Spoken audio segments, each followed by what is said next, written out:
It's Saturday, December 10th, 2022. Quick video today.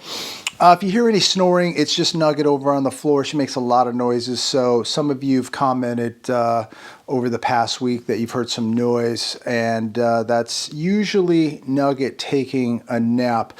But a few things I want to talk about today. I'm going to share a few articles with you. The first one coming from Fox Business. Brace for a recession in 2023 as job losses top 2 million, Citibank says. Citibank says economy is going to lose around 2 million jobs in 2023. What do you think about this? I think it's very, very possible. It could even be worse. I mean, every day we just get more and more updates of more and more layoffs. And with inflation remaining high, economists expect the Fed to trigger a recession with higher interest rates.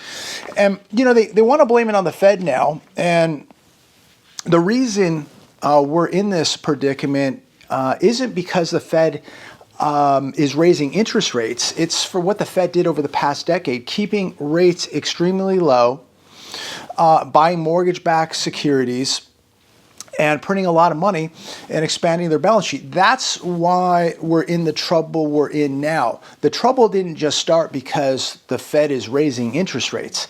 The trouble started when the Fed didn't raise interest rates, kept rates too low for too long, and now they're so far behind. Here's another one from Fox Business. Automaker Stellantis lays off hundreds of American workers, blaming high costs of making electric cars. Stellantis is closing their assembly plant in Belvidere, Illinois in February of 2023.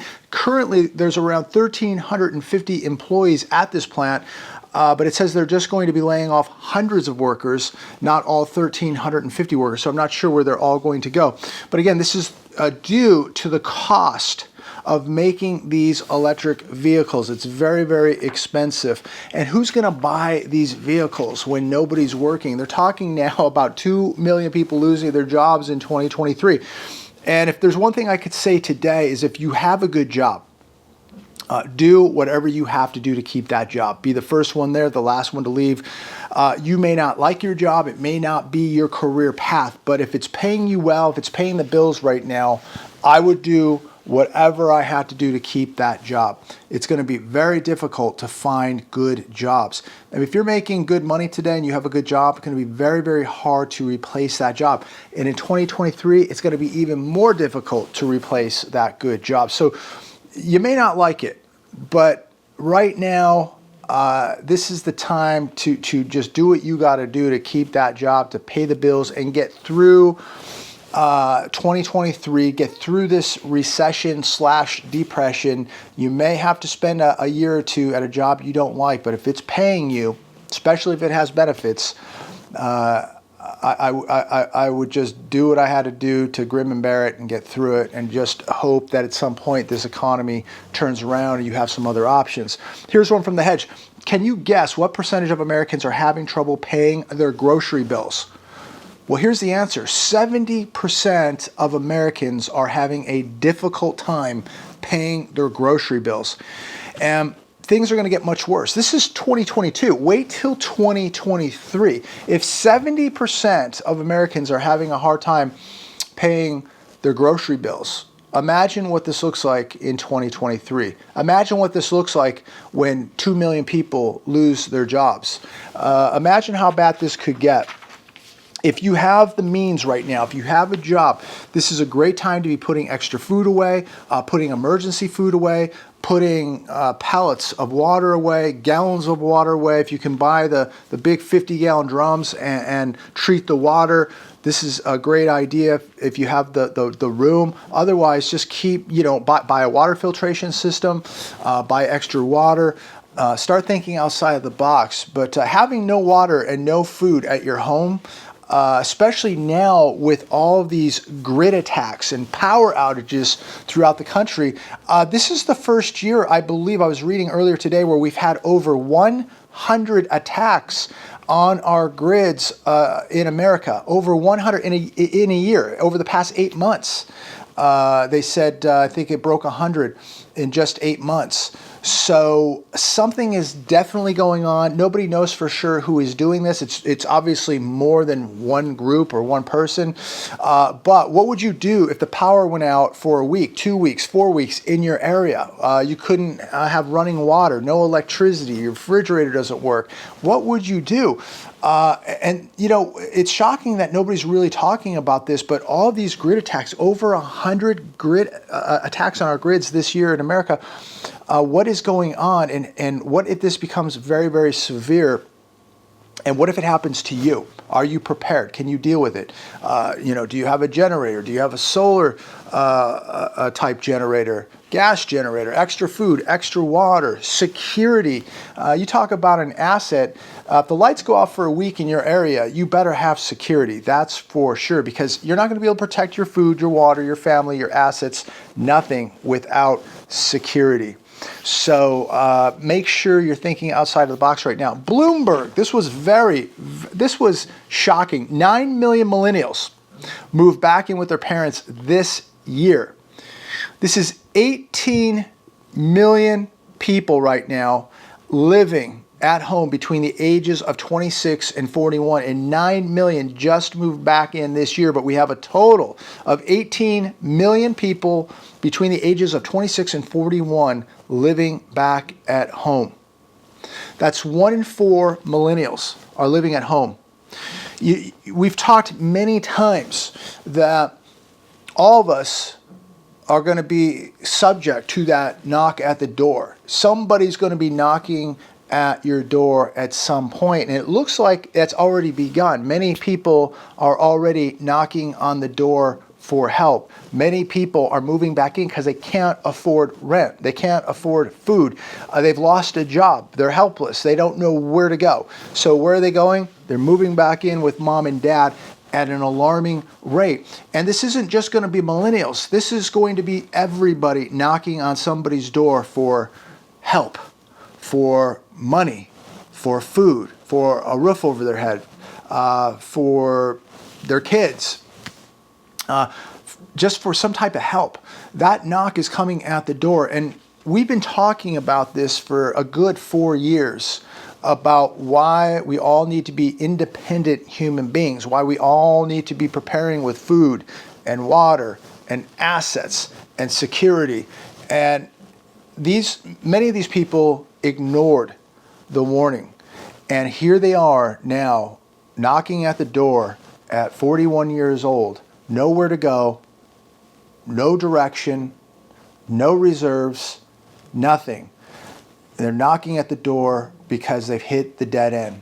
They've come to a dead end road and they can't help themselves. So they're all moving back in with mom and dad.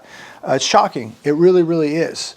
But we're all going to be subjected to that knock at the door at some point in our life. And the question is, are you letting those people in? Are you going to help them? Are they going to help themselves? Are they going to contribute if you let them in? What do they bring to the table?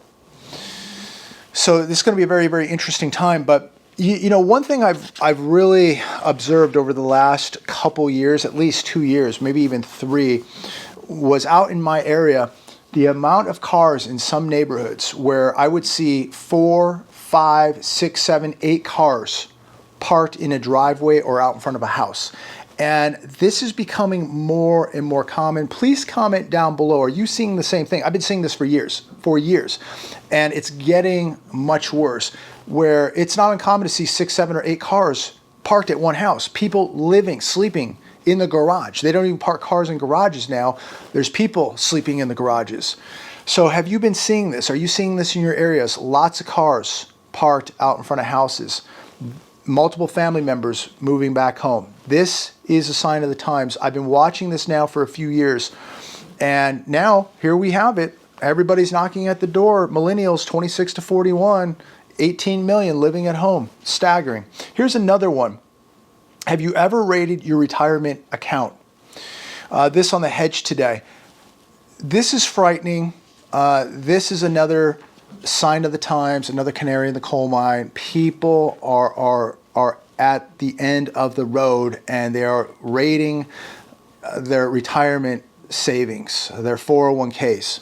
And this is why I've been talking about for 4 years, 5 years, start growing your wealth outside of the system, outside of your retirement accounts. Put an emergency cash reserve away that if you have an emergency, you don't have to raid your 401k. If you need money quick, you have access to it because you have an emergency reserve and you don't have to tap into your retirement fund. People have not been listening. The St. Louis Fed said that the U.S. savings rate in October was just 2.3%. The savings rate, U.S. savings rate in October, 2.3%, ladies and gentlemen. This is scary. The only time it was lower was in July of 2005, and we know what happened after that. Americans currently, right now today, hold $925 billion in credit card debt. So we are at a point now that most Americans, millions of Americans, that if they have an emergency, because we know that half this country doesn't even have $400,000 in cash. Think about that. Half the country doesn't even have $400,000 or doesn't even have $400 in cash. That's shocking right there. So if you have no cash and you've come to the point where you've tapped out all 8 of your credit cards, what do? And the answer is you raid your retirement account. You raid your 401k. If you have one. If you don't, then it's the end of the road for you.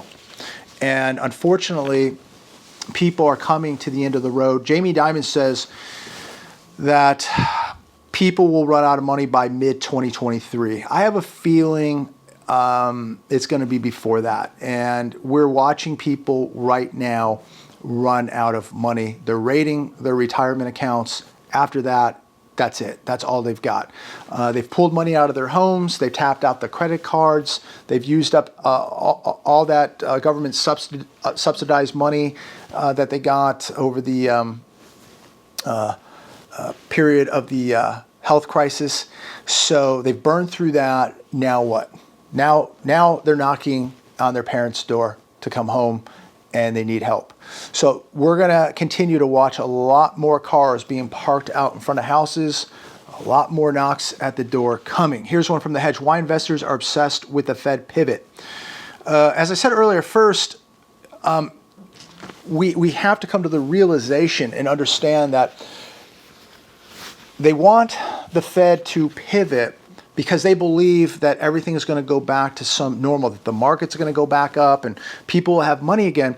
But the problem is not the Fed raising rates. It was the Fed keeping rates too long for too low, buying mortgage-backed securities.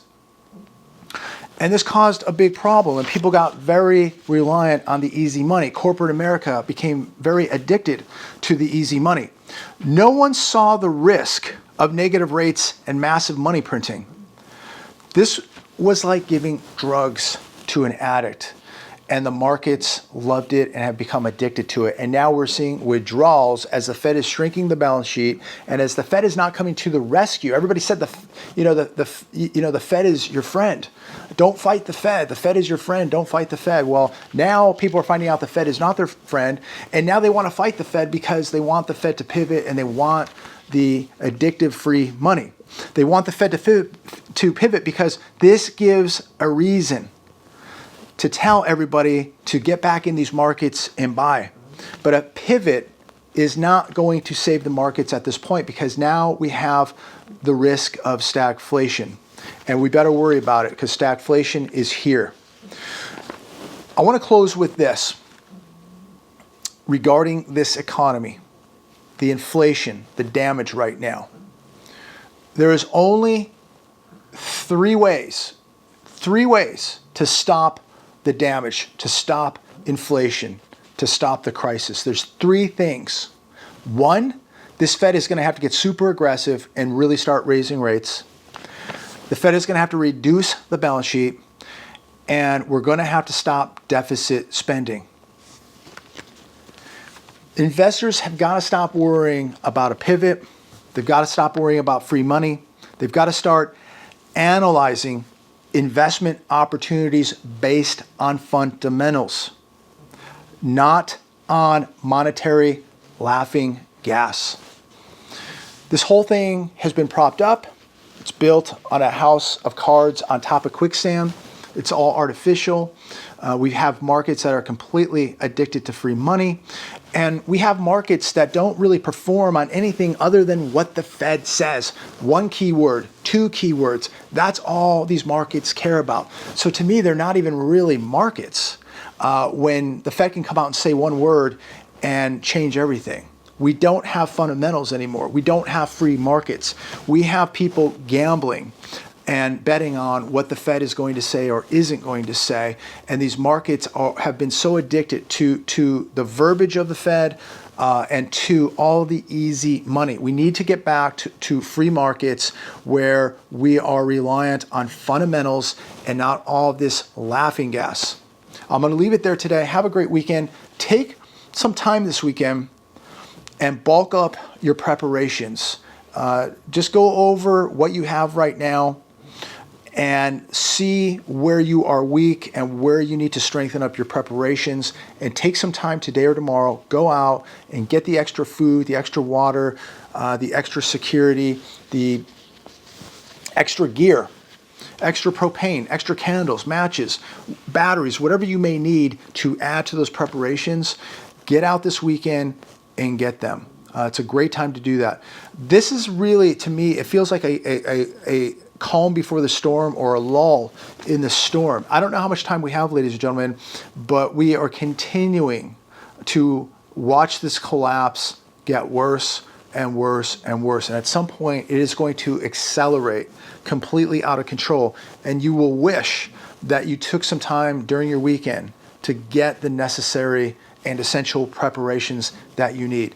This is a great weekend to start. It's a great weekend to strengthen up and get the things that you may be running a little lean on, or tighten up and strengthen up in the areas that you need to. This is a great time to do it. Take an hour, take 2 hours. It's all you need to do, and add a little bit. And if we just every week add a little bit, take, a couple dollars out of our paycheck and just add a little bit every week, it puts the odds in our favor that we're going to get through this and that we're going to prosper. And maybe if that knock comes at the door and you need to help somebody, you'll be able to do that. God bless. Have a great weekend. I look forward to speaking with all of you very, very soon.